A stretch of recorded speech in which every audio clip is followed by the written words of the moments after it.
Anybody here from East Minico? All right, come on up. Do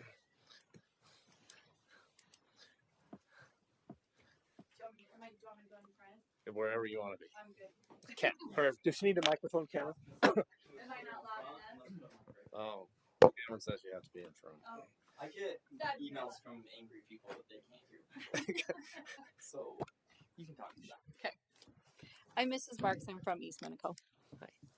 So you got our report that we had sent in, but I can just elaborate more if you'd like to, or do you have questions Sure, on that? yeah. If you want to kind of walk us through it a little bit, or just give us some highlights. Sure. So CPM, which is our curriculum, had a huge conference, and I had the opportunity when we first brought in our curriculum to attend this conference when it first came in several years ago with a really small group that the district sent out when we were first learning about it. And I felt it was such a valuable conference that when we had the funding and the opportunity to go again, I thought that it would be a great time to take my whole math team, because our math team is now ranging from very, very experienced with the curriculum to brand new to the curriculum. And so we took the whole math team, and the sessions were they had a lot of range, I guess, on what you could say was available. So people who have never used the curriculum very much, they could attend sessions that suit their needs, or from experience that could suit their needs. And so we just talked as a team before we went and decided that we would attend sessions that would address our specific needs for what we needed in our classroom. So it just kind of depends on from there what every teacher went to. Some teachers went to the same sessions. Some teachers went to different sessions. We'd meet up afterwards though every time, and we'd talk about our big takeaways of the day. So we just had some big ideas that we all decided to bring home with us. There's a lot more that we're still weighing through because there's so much we learned from there. But our biggest ones that we're kind of wanting to put in place as soon as possible, or as soon as we can, just because some of them take time, is one of them was BTC, which is a practice that CPM is kind of meshing with their curriculum, and it stands for Building Thinking Classrooms. And we wanted to bring that into our classrooms because it's supposed to increase engagement. One of those practices is vertical learning, which includes standing and learning on non-permanent vertical spaces. So basically like small whiteboards that are posted around your room. And what they found in one of our sessions that was a huge takeaway for us was that it increased engagement incredibly. So we already work collaboratively in our teams and in groups with our kids, but they're always sitting like in little pods. And CPM and BTC was suggesting, let's move those kids to the walls and have them standing. So they're doing various activities where they sit for a minute, they're standing, they're moving about, and it just increases that engagement. And so it kind of addresses our kids who just aren't in it for the day, or addresses our kids who are sleepy for the day, or those types of things. So we thought we wanted to be able to bring that in when we can. It's going to take some funding because we need to get access to the whiteboards. And so we're looking at trying to gather some funding, maybe out of our SWIP monies or those types of things, to see what we can do to bring that in. But that was one of our huge takeaways that most of our team is wanting to bring in as soon as we can make it possible in our classrooms. So anything to increase engagement. But Awesome. Yeah. Well, thank you for sharing on that. Sure. Can I add to that? Anna Bateman has done that this year. She's a CPM trainer, and she knew about this. She implemented this in her classroom this year. Oh, that's awesome. So reach out to her. She loves it. Did she get the whiteboards too to be able to do it? They're hung all the way around. Right. Yeah, that's what we're looking to do. We want to do that. Yep. Yeah. She's found an improvement or more engagement or kids that leave her classroom and like math. Mm-hmm. They like doing it. Yeah. They're very confident. Reach out to her. She's got some tweaking to do, but she has loved it. Do we know if both junior highs are looking to implement something like this, or is this just purely East Minico looking at? I am not sure what West has decided, but East, we decided to bring that back, plus some other ideas as well that we're going to implement when we can. But that was one of our big takeaways, with some other few things that we're working on as well. And as we sit down and are able to collaborate with our content meetings, we're going to weigh through more of the material that we brought back and go over that and see what else we can bring in to change some of our practices. So, well, it's nice to know that Anna, you said, is a trainer. is a She's CP trainer. Yes. Yeah. And that would be nice to know that maybe you could reach out to her if at after any point in COVID, time you though, needed that. she, COVID kind of, she didn't travel and go train as much. Yeah. But she stayed in the loop of everything, and that's where she heard about Right. ETC. Yeah, when we first brought in CPM, Anna was appointed as kind of like our head person for the curriculum. And so she has been since we've had the curriculum. She's great. I do love Anna. she's awesome. I will reach out to her. I didn't know that. Thank you. Do you have any other questions for me? Awesome. I think it's just cool. We're trying new ways to get kids Yeah. excited about learning, and anything that we can do to Especially math. Right. improve and help in those areas. Absolutely. My son Right. likes it. He's in Anna's class. So. Very Yeah. cool. And our curriculum is not an easy curriculum. It is kind of a really heavy curriculum. And so any way to get kids to want to be there and to be involved and want to work through those difficult challenge problems and those types of things, the vertical learning is something we saw that we think would really help them want to engage more. So Love it. yeah. Thank you. Thank you. Thank you very much. Thanks. Okay. Anybody want to share from West Minico? Yes. Awesome. So I am from West Minico, Carrie Anderson, and thank you, Daphne. She described everything I was pretty much going to say. So the only thing I could add on, we were able to take 3 out of the 4 math members to the conference, so that was great. And we are actually working with Sean Spingola from Boise State, and he is going to do a book study with us about building thinking classrooms. So we're starting that up this summer. We already have a date set. And so we'll actually be doing the book study and start implementing some of those strategies or thinking how we can to start off the school year. And again, we're hopefully going to use the SWIP money to help with that. We also have Lacey Ridge with the community schools that is hopefully going to help provide this. So Nice. Hey, that's fantastic. So when you come back, will you share with East if they would like to learn that and vice versa so that, I mean, Yes. if you go to these classes, then you can come back and help spread the word. Mhm. Okay. All right. Awesome. Anybody else have any other questions? Thank Awesome. you. Well, thank you for Thank you. coming in. Uh-huh. Okay, on to our ISAT comparison scores.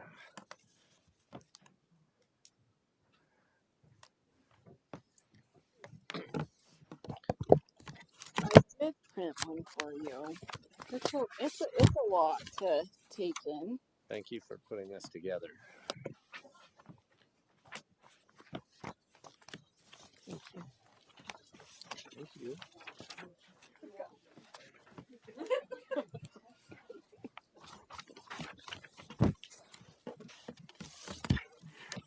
Okay.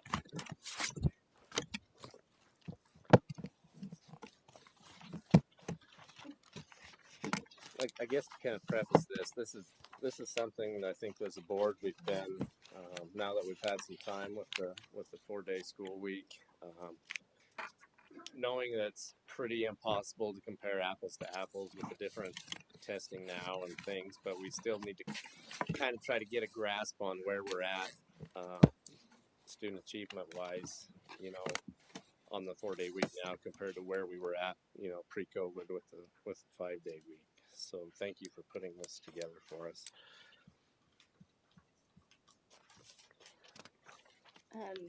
Okay.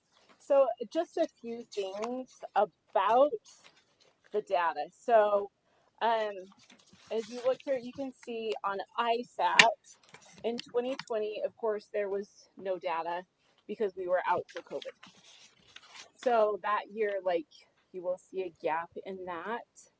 And then this data, if you were to go look this up, like on the school report card, the numbers may look slightly different because this data is all students.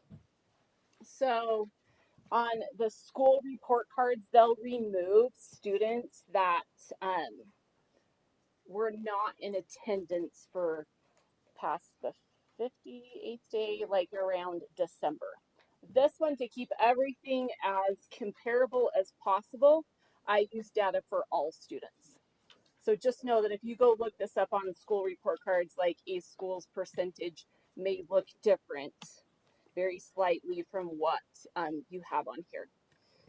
Then I did label across the top when it was a 5-day week, and then when we switched to a 4-day week, just to try and keep that clear. And then I grayed out, there's 2 years that the state went to a shortened version of the ISAT. So there are fewer questions. The performance tasks did not change in those years, but the computer adaptive, the CAT, did change the number of questions students had. Last year, they went back to the long version, and this year we're returning to the shortened version. So, also last year in high school, they changed it from sophomores to juniors. So when you're looking at the high school, know that there's some changes in the age of kids taking that assessment. Questions, noticings on the ISAT. Now, in the packet I just gave you, I did just add some different charts. So if you look, I think it starts on page 11. I took these ISAT scores and condensed the 4 lines to just 2. And that was taking the advanced and the proficient and putting them in one group as just their proficient, and then the basic and below basic into one group. It's the same data. It's just combine those two if the 4 lines is really throwing you off.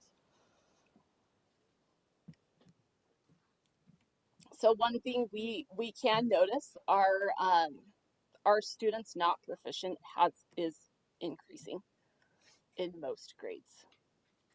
I think there are a lot of factors to that. Some may argue that it does go up on the 4-day week, but I think our kids are very different now in the last several years than they were previously.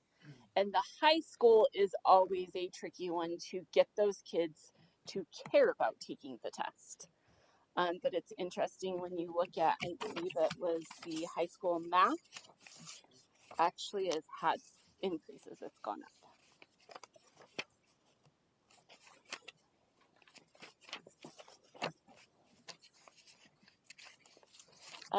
This year, the state board, and actually they have a Zoom tomorrow on it, they are looking at proposing that the ISAT can be used as a college entrance exam for Idaho universities. So as kids are testing ISAT this year, they are being told that this could be an option for students going to school, that they would not, and it will only be Idaho schools with a certain score that then they may not have to take the ACT or SAT. And that is just, I mean, Mount Harrison was already well into testing before they actually sent that out. So that's a fairly new, hoping to get a little more clarification on that tomorrow.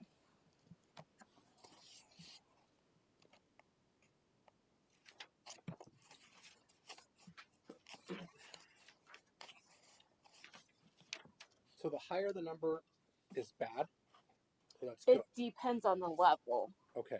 So you want your, if you're looking at the 4-colored one, yep, we want our green and our blue to be high. And you want the red and the orange one to be low. So green is proficient, that's on standard. Blue is they're above standard. And then your yellow would be the 3rd level basic, and then your red is the lowest, the below basic. Okay.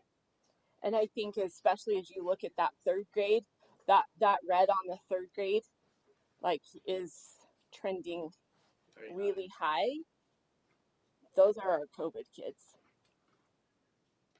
that spent a lot of time out, missed a lot of instruction. Well, that's one question I had is, I mean, we're obviously probably still seeing the effects of that year that was, Which are 3rd graders, right? we obviously as a school district we did our best, but still it was a rough year. Yeah.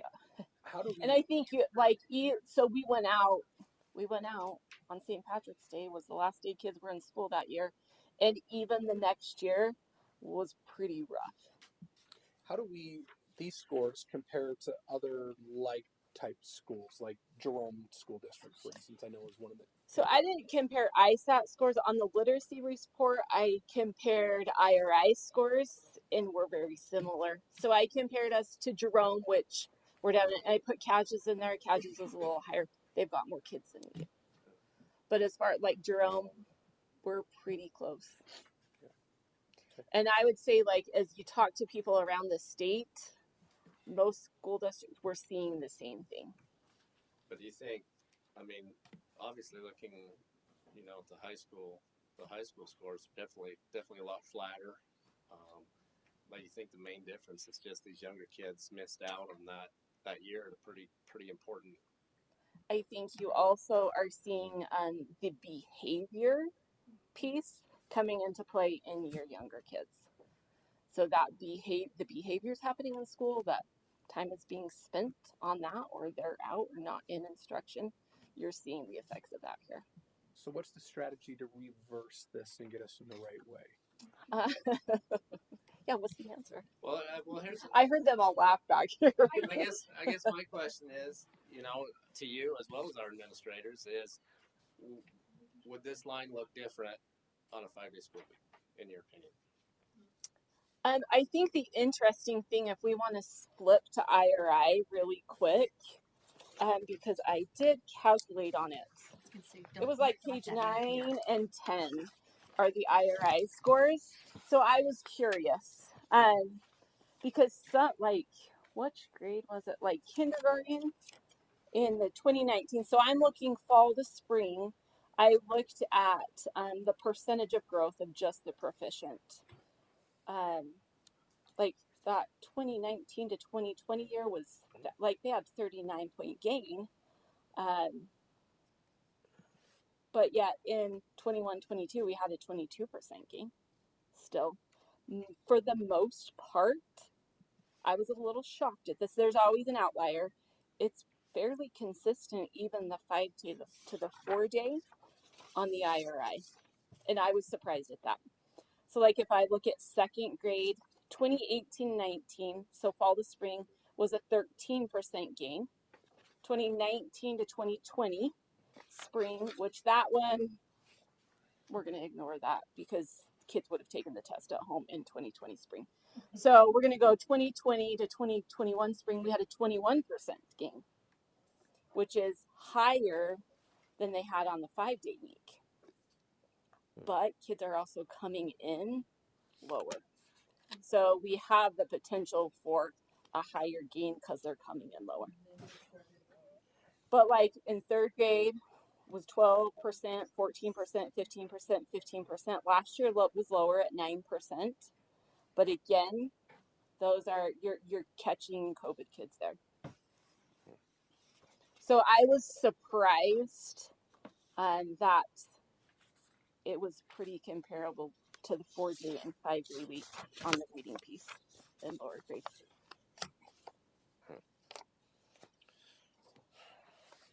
And I guess, Russ, I don't know how we would know if it would be better on a 5-day or 4-day. Yeah, that's the hard part. Yeah. You still had that COVID year in there regardless, but I think this is something that we need to be watching, and this is the important stuff right here. And I was definitely pretty shocked when I saw on the elementary, especially those how much of a climb the below basic had. Yeah, that's the most alarming piece, I think, is that the red is increasing so much, and the gap between the red is. So then you have to think about a teacher that has all 4 levels of those kids in their classroom that they're trying to address that huge range of skills. Yeah, their hands are full. I think there's a lot of factors that we need to consider though after COVID. We haven't been able to hire teachers. Yep. We're hiring alternate route. We're hiring, you know what I mean? Yep. Which isn't a bad thing because I have some really good teachers that have chose to go the alternate route. Sure.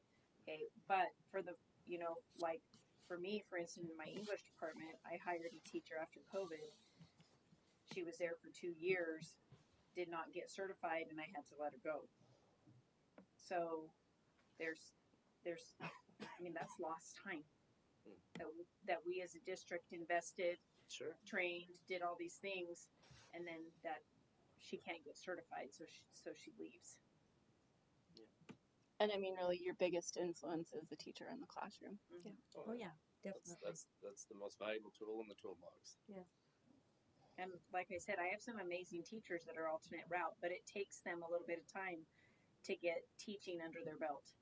Sure. You know, all the things that come with that.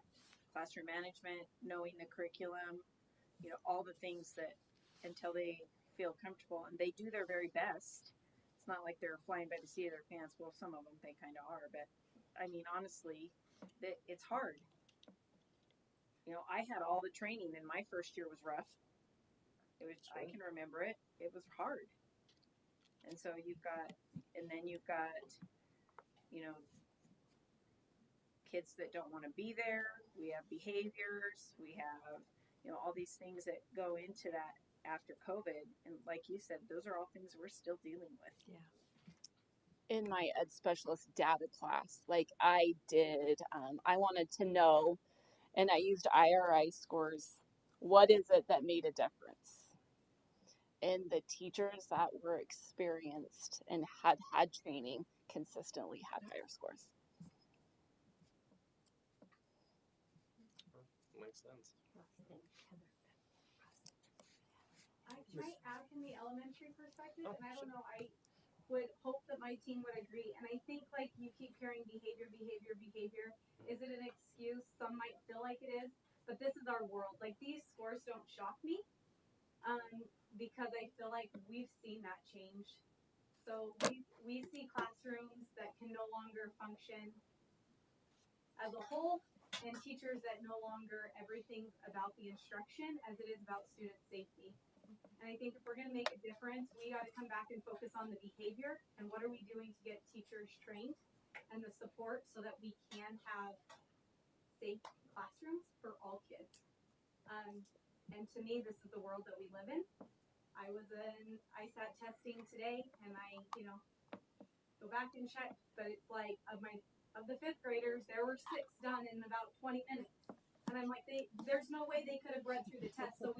So now we're taking one test in a point of time, and like this is what we are held to. And I'm like, I hope that those few kids do understand that like they know more or can show more.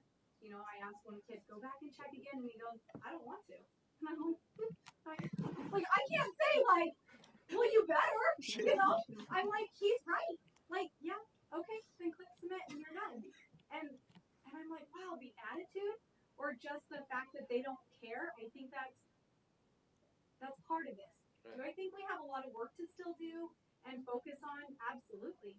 But I think we have to make sure our ducks in a row, and at the elementary level, behavior is everything right now. And so when we say we need this or we want this support, it's so that we can hope to get to these pieces. But if kids don't feel safe in the classroom and the teacher doesn't feel safe either or feel that support, you'll never see these scores go up, whether it's a 4 or 5 day week. That's my opinion though.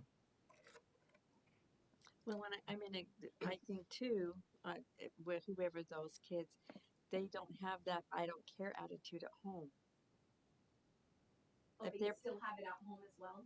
Yeah, they probably have that. Their parents have that attitude like, oh, it's just another test day. Yeah, Instead I of, child told me today, my mom said that I just have to push the button through. I don't have to worry about see, it. But we've also seen a lack of parent support anymore, right? Yes. It's like you sit around the table and it's like, well, can we pull the classroom parties off?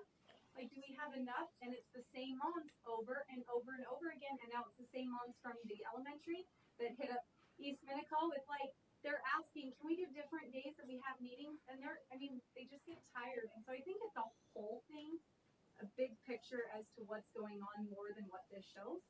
Now maybe that's me being a little biased to hope that we are doing more than what this looks like, but there's a lot of factors that go into exactly what's up there. Can I try to be near America? McCoy stuff. I just want to bounce off what Heather says. Like, it's going to be a true systematic change. Like, we're going to have to make a change to how we function within our district and really look at our priorities before we see that academic progress.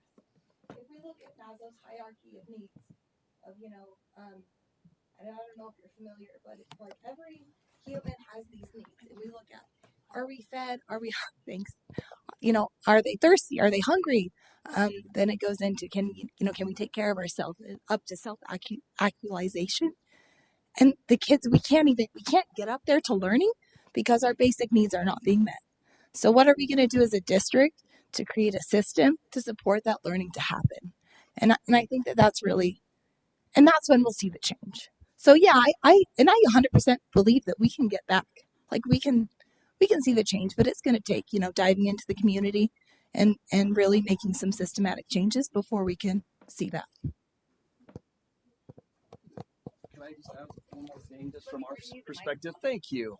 Our perspective at a middle school level, because we're being held accountable by the state of Idaho for that at our level.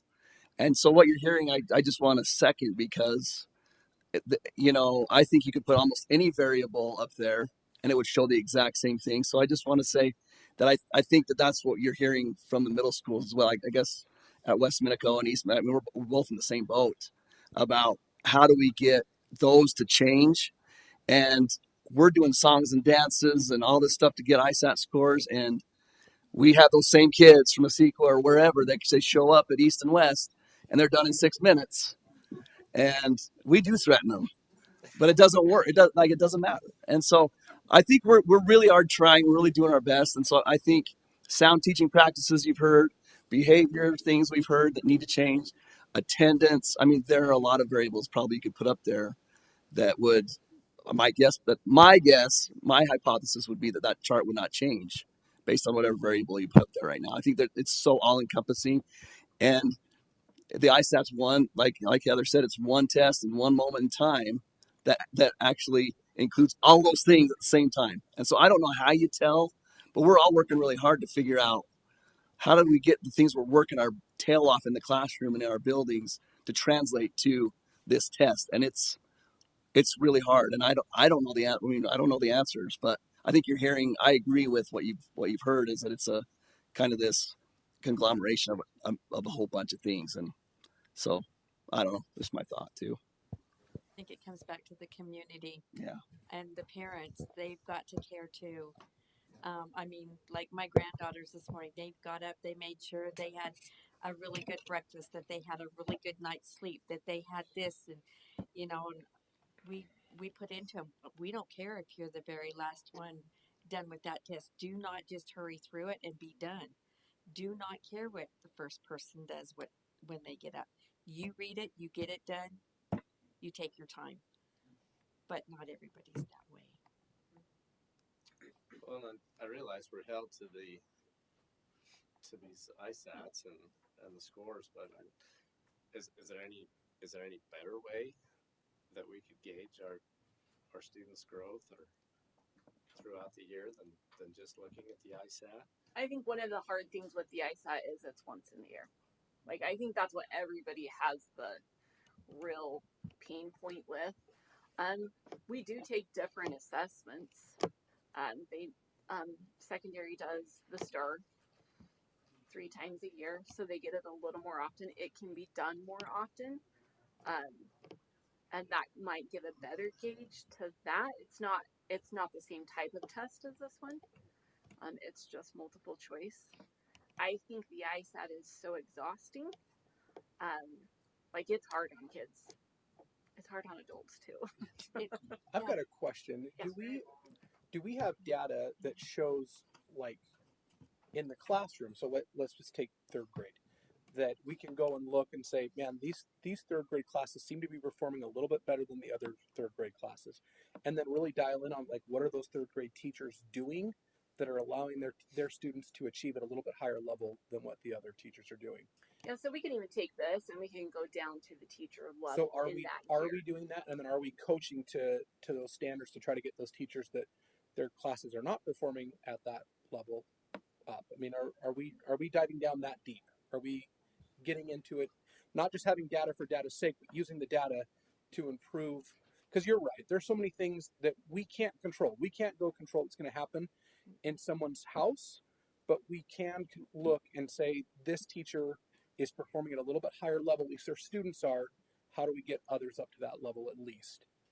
So are we using the data for that purpose? I would say yes to some extent. Like we know those teachers, sometimes those teachers have a hard time recognizing what they do that's different or that makes or that results in success. So sometimes you'll go ask them like, hey, you've got 90% of your kids proficient. Like, what did you do? And they're like, I just do my thing. And I would say that most of those teachers are probably a mentor to some other teacher in sharing that. And I'm going to assume that in staff meetings and in PD that they are sharing. And we know best practices. I mean, I think engagement is a huge thing. If kids aren't engaged, they're not going to learn. When I was a teacher, that was a huge focus in the district. And I think it would do us well to go back and focus on those things. And we're talking, they're not earth shattering things. They're like turn and talk to the person next to you. Yeah. That kind of thing that maybe our newer staff don't know. And maybe they don't know that that's what the person across the hall is doing. So I think there's definitely room to improve in sharing that. But I do think the data does get looked at a very lower level. I would like us, just the challenge for me would be, let's take the data and let's dive into it and see where we can have improvement rather than just having data. And if it's already being done, awesome, that's great. If it's not being done, let's do that, because those are the things that we can at least start to control a little bit. Trying to get into a household's a whole different thing. Yeah. But if we can make any improvements. And this data and other assessments we give does break down further. So a teacher can go on and access, even next year, that teacher, as long as the roster is done, can go say, these are my kids this year. Last year, they can see those scores and know the exact areas that are their weakest. So that they are like, oh, I've got to hit this extra hard, or I've got to do this twice. I just think we need to compliment ourselves on what we do to build teachers. If we had teachers that were here in our buildings and they've been here for 5 to 7 years, they have built capacity in those teachers and they are good teachers who are doing quality things. That's the ones that we have felt and have done the things through the proper way. When we started adding a lot of turnover and we added a lot of teachers that were not qualified, they have not had the chance to catch up. And we do have a lot of that in our buildings. So those high quality teachers are there and they're trying, but they can only control what happens in their classroom. Mm-hmm. And so I think we have a system that does work to build high quality teachers. I've been a product of it myself. I know that it does work. We might need to go back to engagement and start there. But I think that the truth is the teacher is the thing that makes the biggest difference. And the kids are harder for them to make the difference, even for our high quality people. I mean, the ones who have experience, they're struggling. And it's just going to take them a little longer to get there. Some of them are still going to school as they're trying to teach. It'd be a different story if we had 100 teachers out there waiting for jobs. So. And we have several doing just that. They're going to school while they're trying to teach. Yeah. They're trying to learn all the ins and outs, the curriculum, the everything, while trying to get their certifications. Well, I think some of that, I mean, there's a lot of very good teachers out there. Because like Ashley said, they don't even know why they're as good as they are. Like some of those like deepening questions that they ask just aren't something that you can just easily teach. It's just something that's natural for them. That's right. Some things come easier to some people. Yeah. Well, time and experience and that it does help. Yeah, absolutely. As long as we can and build capacity. Yeah.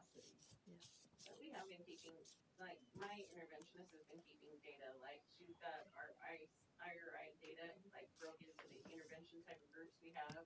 We've monitored like this program's not working for our kids, so we shifted it out, put a different one in, and I mean, we can see what programs are and are not working for our kids. That's good to know. So I'm gonna lose that next year, though, so that one though. Well, thank Mr. you. Larson, do you have anything that you want to add or share, or any thoughts?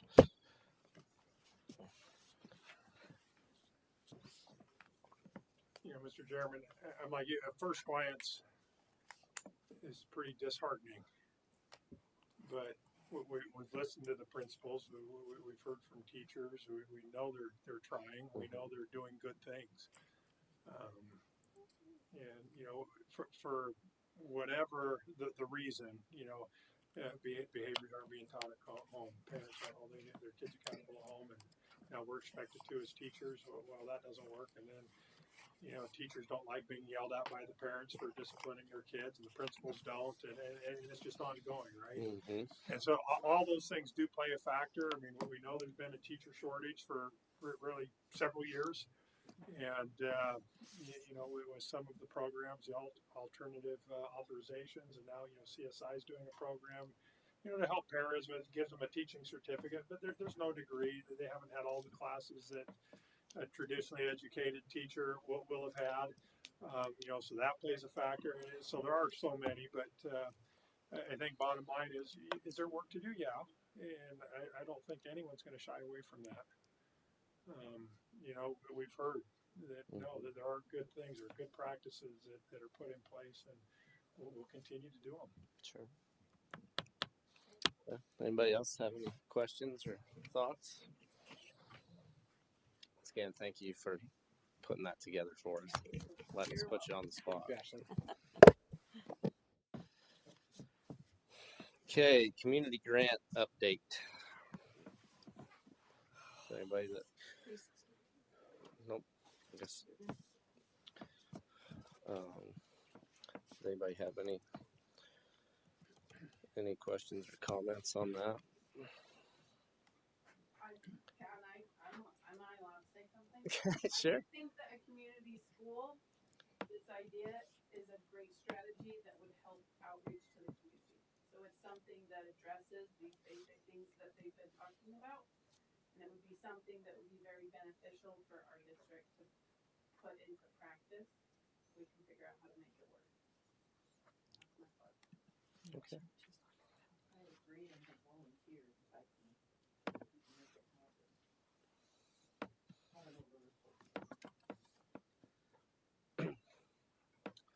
Anybody have any questions or comments on West Minico's report? Okay. Okay, we'll move on to MCEA.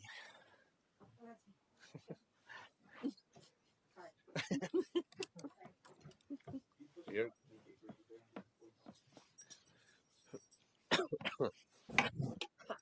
I don't need a microphone. Okay, so we just got back from delegate assembly. On Friday and Saturday, we took 6 delegates to the Idaho Education Association delegate assembly. There were 498 other delegates from around the state. I shouldn't say other, total delegates from around the state. And it's a time to go over the resolutions, what the IEA believes and stands for, policy changes. We talked about the legislative book thing that the IEA puts together. We also heard some great speakers and handed out and recognized some amazing people from around the state that earned statewide awards. We got to hear from Governor Little. He was identified as a champion for education because of the push for educational bills that he's brought up and really endorsed and supported, including the big increase to school districts and the budget around the state. So he was honored. It was a great time. We got to meet and network and connect with people. So that was awesome over the weekend. Now that the legislative session is over, we're excited to enter into negotiations, whatever that might look like. I know things have been kind of crazy with budgets and numbers and everything else. So the letter that we sent said 2 weeks after the legislative session. I don't know. I don't know if the district's going to be ready 2 weeks after the legislative session or if more time is needed. What's your thought, Mr. Larson? That's highly likely That- that we will need more time. Oh, praise Jesus. Okay. Yeah. Because 2 weeks after the legislative session, I'm going to be in Washington, D.C. with kids. So that works out fabulous. I'm glad to hear that. I don't know if our team's going to be glad, but me personally, I think it's fabulous. So that's great. We will just plan on waiting until you guys have whatever you need to do. Okay. I guess. We'll work. And I know we don't want to push it out till June or anything like that, but neither do we. But we're hoping negotiations will be fantastic this year.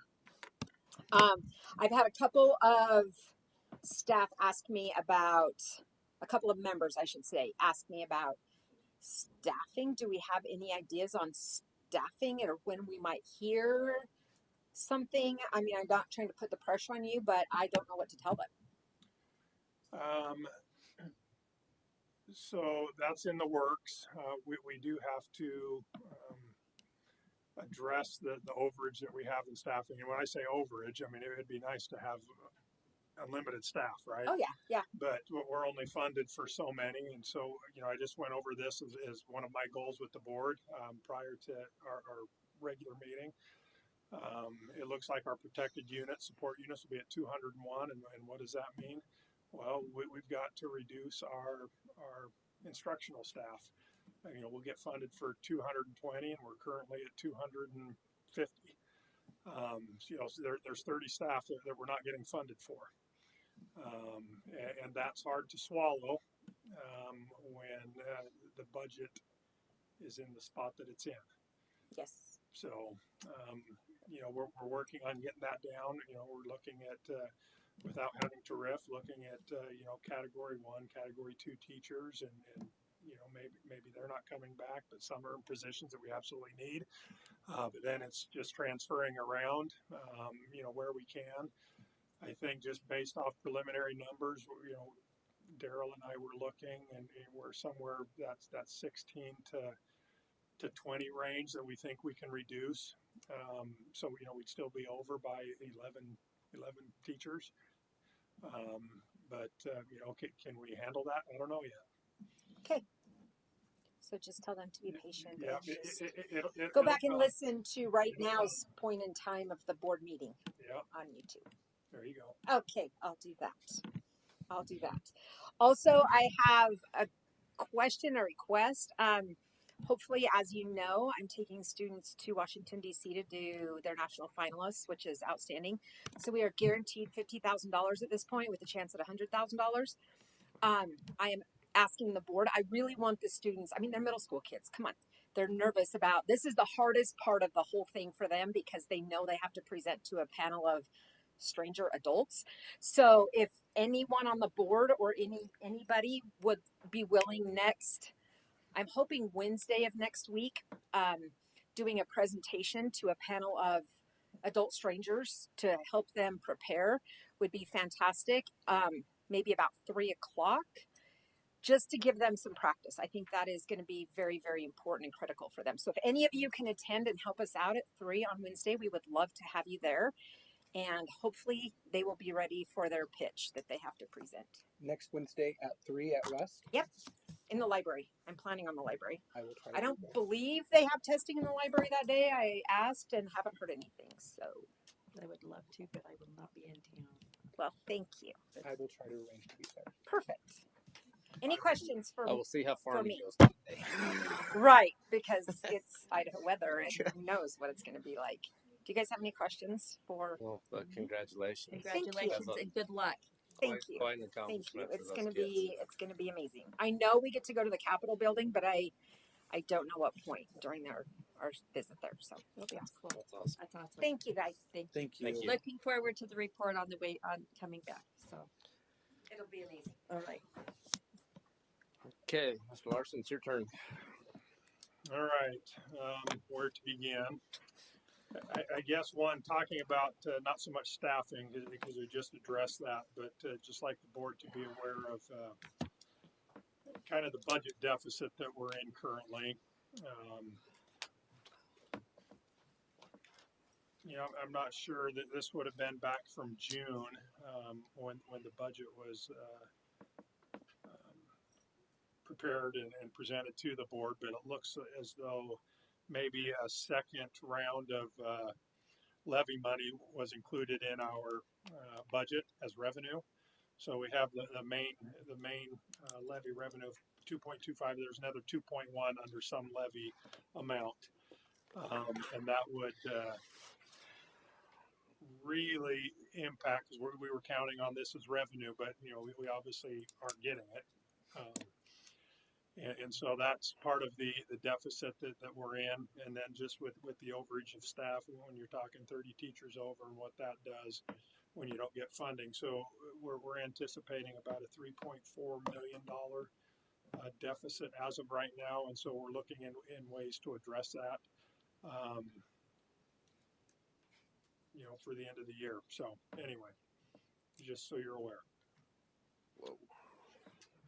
So I'm guessing admin and all of them know there's no spending no matter what unless it is absolutely necessary. Yeah, they've been told that several times. They've done a pretty good job with it too. Really watched. I know it's been hard. Things that they're used to having, and they don't. And really, it's all departments as well, with few exceptions, because you have federal programs that's a different pot of money. Those are federal dollars. You have special ed that, while they don't get enough money, there's still money in their budget because those are federal dollars. And our school nutrition program. Grants. Yeah, I mean there are grants, and again that's different money, and so those programs specifically, our SWIP, East and West are on the school-wide improvement, but they have money that was given to them, and they created their budget, so there's still some money there. But really, our general fund, we've had to watch that. So I'm just gonna throw this like choir or somebody out there like that. Yes, There's and nothing. so we've looked at travel and trying to reduce that. We've looked at spending, trying to reduce that. Maintenance is a big one, and we got to be real careful there. I mean, we can't have our kids coming when there's no heat. Right. And so if things go out, we've had to make repairs. I've been told we have a chiller out at one of the elementary schools. And as of right now, we're okay. But as the weather warms up, and what are we going to do there? Jason reported to me when he reached out to a company. I mean, it was spendy. I mean, $100,000+, right? And they recommended, well, maybe you should go with two smaller ones. Probably save you money and still do the job. But these are things that we still have to look at, despite not having any money. We're finding things. Just in the business office, we owe taxes, we owe, different things that, American Fidelity wanted a check for however many thousands of dollars that hadn't been paid. And so we still have to pay all that. And it just adds up. And, the majority of our funding is already in. We'll get just a little bit left. I mean, we're in April, we'll get a little bit in May, and then, to finish out the year. In June, and then they'll try and make us whole with the odd dollars, but we're in a spot. Mary, if I may, your question about choir and those other entities or those other groups, they have their own funding through their student activity. Their student activity accounts too. Yes. From our general fund, they have their own. They have their when they raise money with their fundraisers, that goes right to them. Okay. That doesn't come through the district. Okay. And the teachers know. Is the revenues have yet to be recorded for the full year, and even some of last year on some of those. So those account balances are not up to date. We did do some training. Some schools are doing it with their bookkeepers and are on top of it. In the past, this is something Michelle did all on her own. And we don't have manpower in our office to do all that at the moment. Right. So there are some of those student activities that do not know their current balance, and that's because revenues have not been entered and reconciliations have not been done. But they will be done by the end of the year, whether we have to step in or not.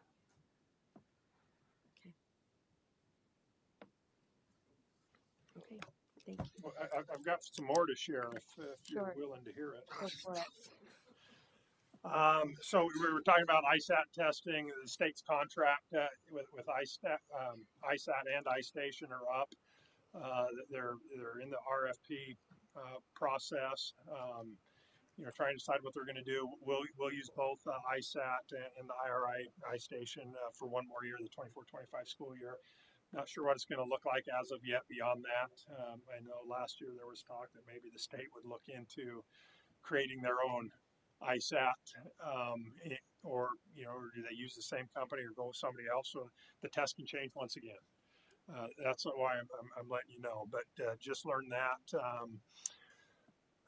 State did receive 105 million. Debbie Critchfield was asking for 160 million for this current year.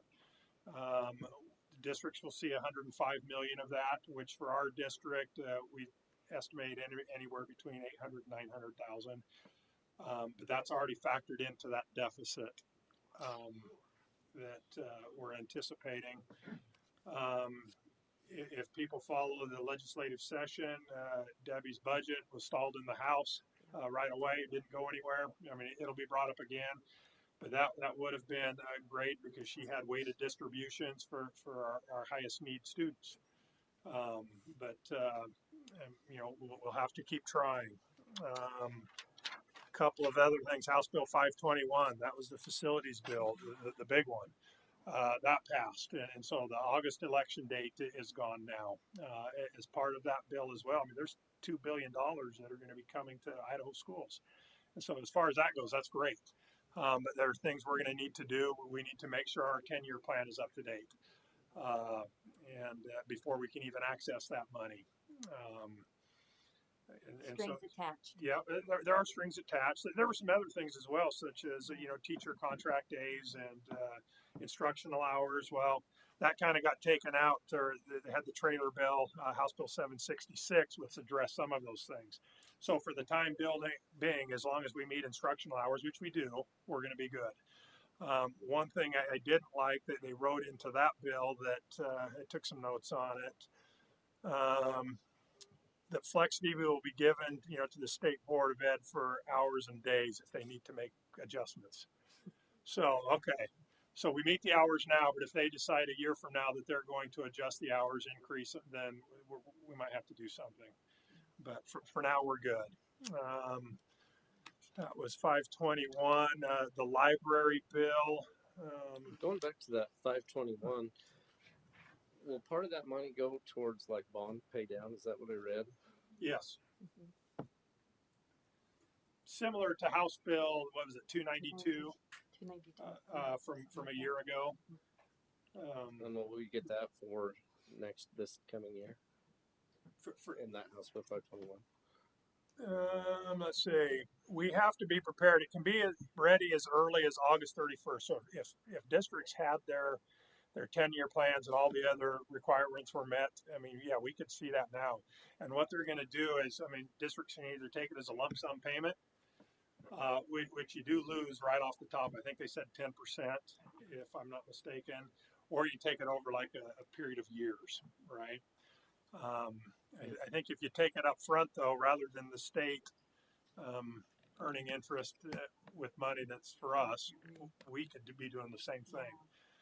Take it, help us, plan out, our projects. But is it going to be enough to build a new school? No, it's not going to be enough with the cost of school. So just as parents, if you hear that, hey, $2 billion sounds great, or teachers, I mean, it does. But that's statewide. It's over 10 years, and it's over time. Or, I mean, even if we took it as a lump sum, it's just not enough to do it. It's to help offset the cost, defray the cost. So. Anyway. Sounds like we need to get busy and do a 10-year plan. Yeah. We have, there's a district facilities plan, and I know they have the levy information that was taken out multiple years, but just that in of itself is not a 10-year plan. And so they did talk about having a template, getting that out there, and we can look at it and see if what we have meets that requirement, and we can just make changes with what we have. It's worth trying. Yeah. It's worth working on. Another one, House Bill 710 was the library bill. This is the one that, you know, if parents, students, you know, staff come in and say, hey, this isn't appropriate. I'm not sure why we needed another library bill when one was just put in a year ago. But this one came with some fines, you know, a $250 fine. But then actual damages are uncapped. So if that's statutory, but if they could prove, hey, there were other damages, you know, I don't know, the mental health of my kid is because they read this or saw this, you know, that's uncapped. So we just have to be careful there. Have the principals seen any problems with our libraries? Is this something we need to be concerned about? Is there anything? What, any parents that are Again, things should have been addressed last year, and things put in place. Hey, if a parent wants to challenge, you know, a book or whatever, okay, get a committee together. And that's probably already in our policy. Right. Well, yeah. So I'm not too worried about that. Again, I'm not sure why they needed another one other than to let's hit districts with these little fines. Librarians have a website that they go to. So Our librarian follows this website she goes to, books that are questionable. there you go.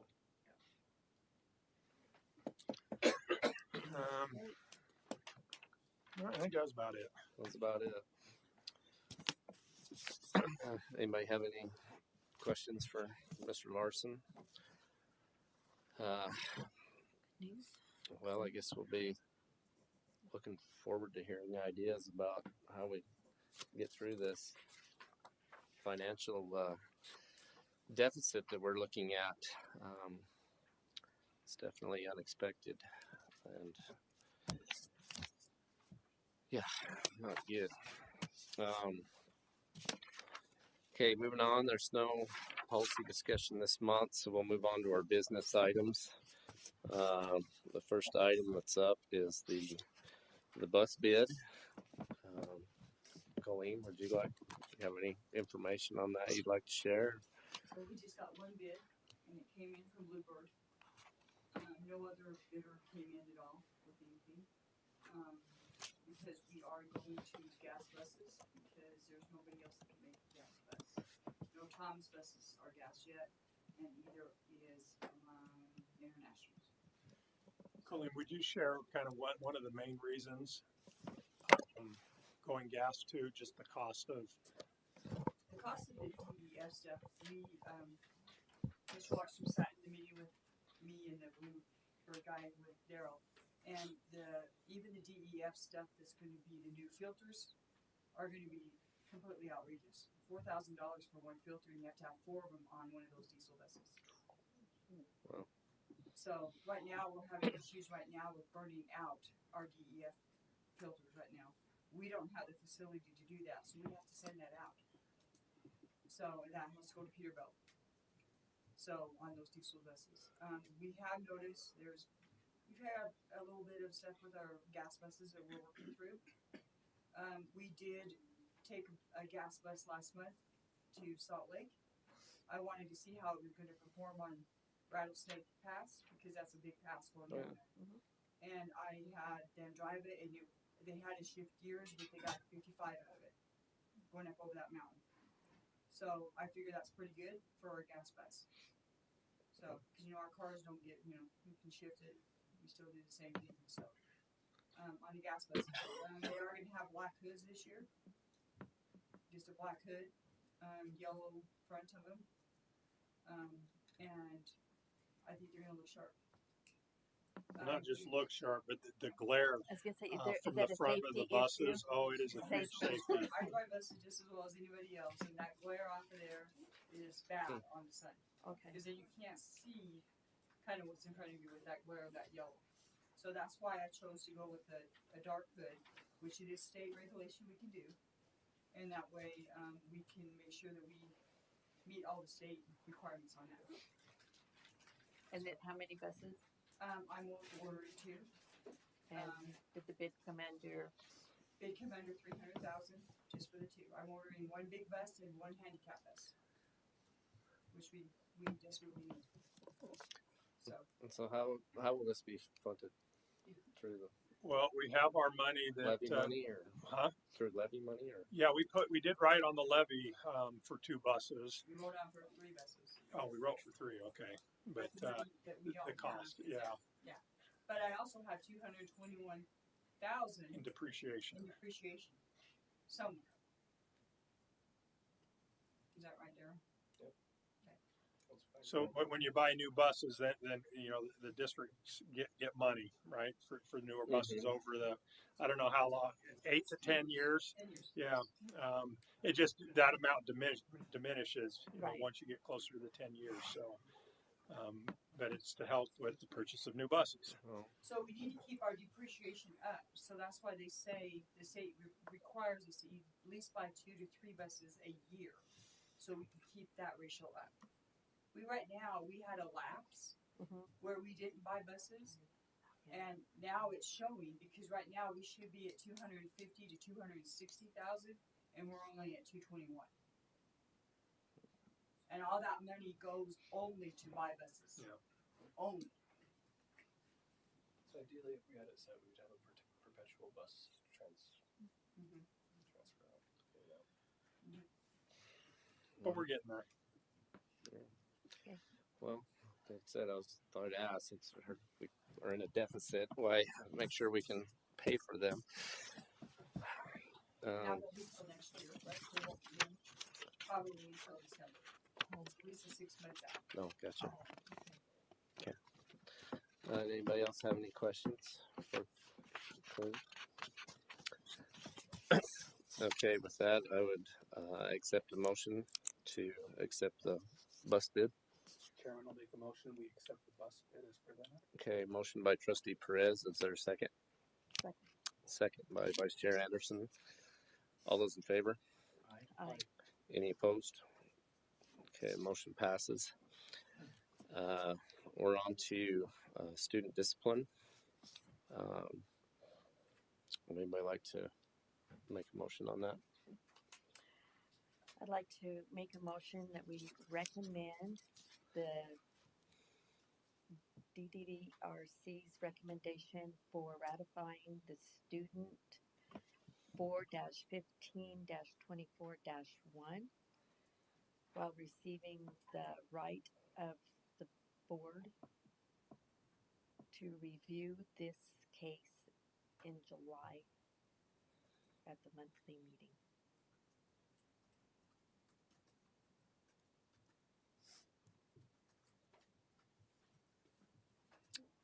Okay, motion by Vice Chair Anderson. Is there a second? I'll second. Second by Trustee Kent. All those in favor? Aye. Any opposed? Okay, motion. Sorry, I was looking for somebody who made a motion. Mary? Mary. And then Rick? Yep. Okay, thanks, sorry. Okay. Now we need to approve the next item is the budget hearing letter. Did you get that? The budget hearing? I have the letters. We're planning on June's, or yeah, it's our June budget, isn't it? For June session. But do you have the budget hearing letter as to when, to what it looks like and when we're gonna do it? Okay, we can do that. Okay, can we table that? Okay.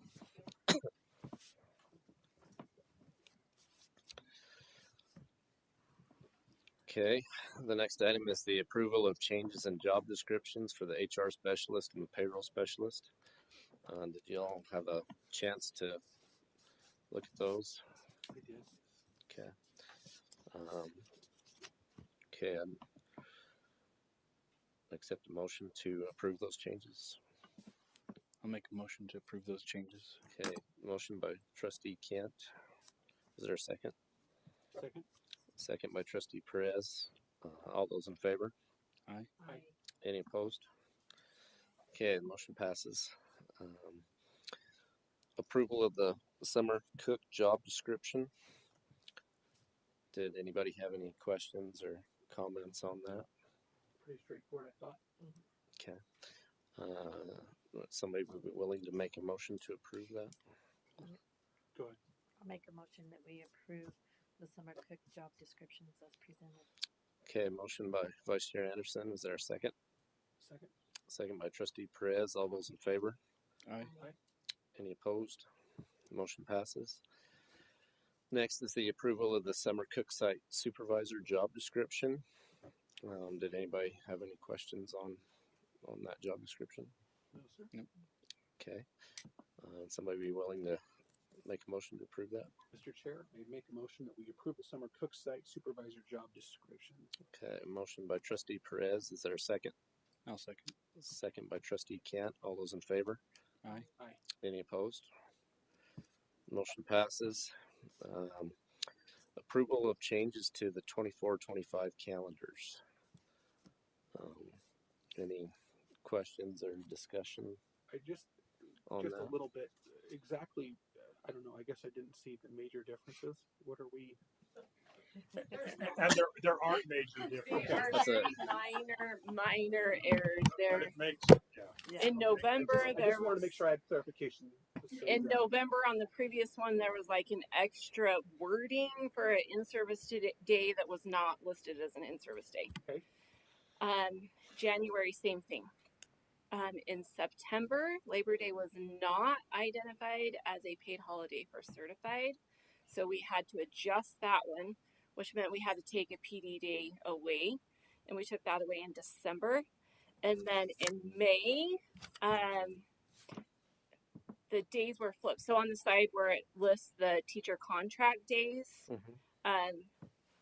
the 19th through that week of the 19th had 5 days listed for staff, and the next week had 4 days, and they needed to be flipped. Okay. So it didn't affect the number of days, it was just on the wrong week.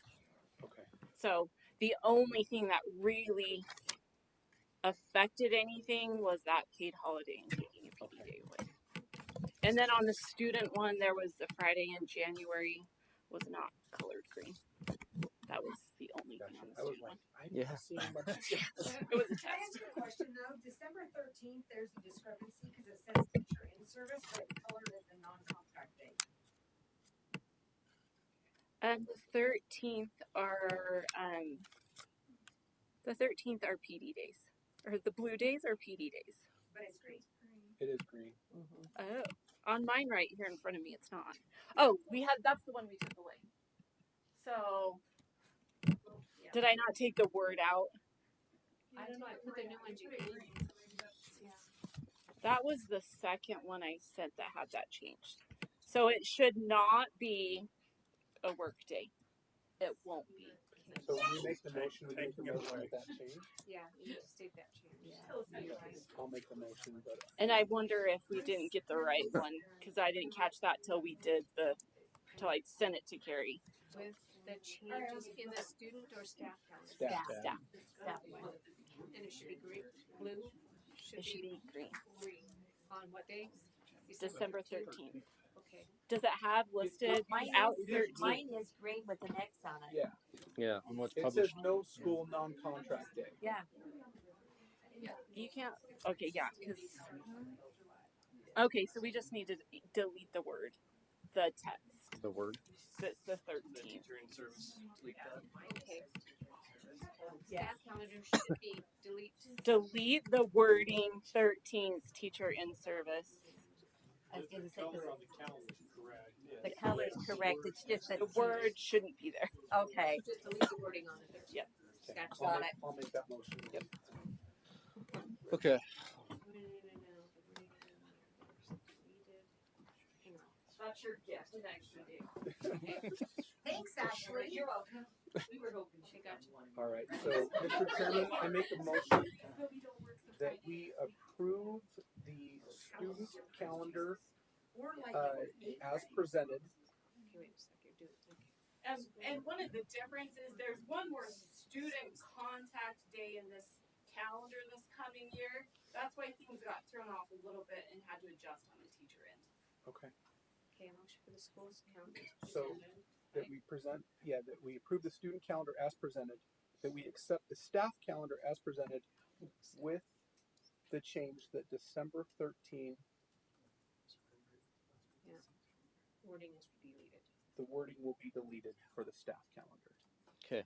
Motion by trustee Perez. Is there a second? Second. Second by Vice Chair Anderson. All those in favor? Aye. Aye. Any opposed?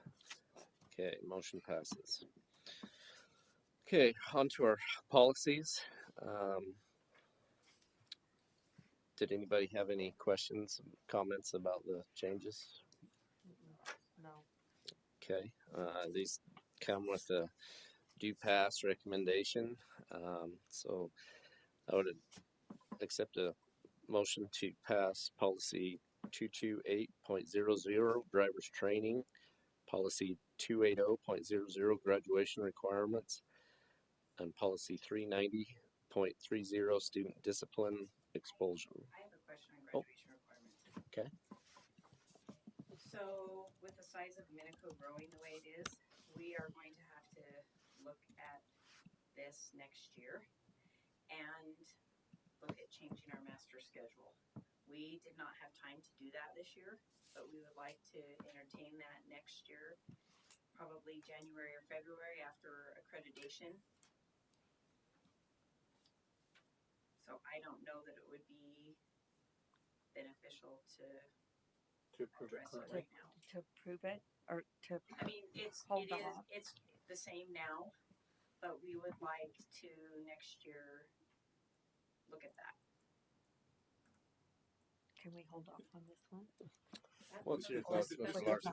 the state actually is also looking at changing graduation requirements. Not so much the number; they're not looking at increasing the credits, but it might be something like, hey, making a CTE course required, something like that. And so that is in the works. They're actually taking comment spring and summer, for upcoming changes, possible changes. So it wouldn't hurt to just leave it alone. Leave it. Yeah. Just, okay, so not ever bring it back up until everything's done, right? Is that And what then you're you'll telling me? Yeah, we would like to I'd say revisit it when she present something to the board probably next, like after Christmas break. Okay. We'd like to look at our master schedule and graduation requirements. No, we knew this piece too. Oh, okay. And hopefully they'll come out with something by then. Okay, so let's. You good with that? Yeah. Be Okay. held until later next year, right? Is that okay if I just get that policy deal? I think so. Okay. Okay. Is anybody willing to make that motion? Chairman, I will make the motion to accept policy 228.00 and policy 390.30 as read. Okay, motion by Vice Chair Anderson. Is there a second? I'll second. Second by Trustee Kent. All those in favor? Aye. Any opposed? Motion passes. And with that, I would accept a motion for adjournment. Mr. Chairman, I make a motion that we adjourn. Okay, motion by Trustee Perez. Second. I'll second it. Second by Trustee Kent. All those in favor? Aye. Any opposed? Okay, meeting is adjourned. Is everybody just happy?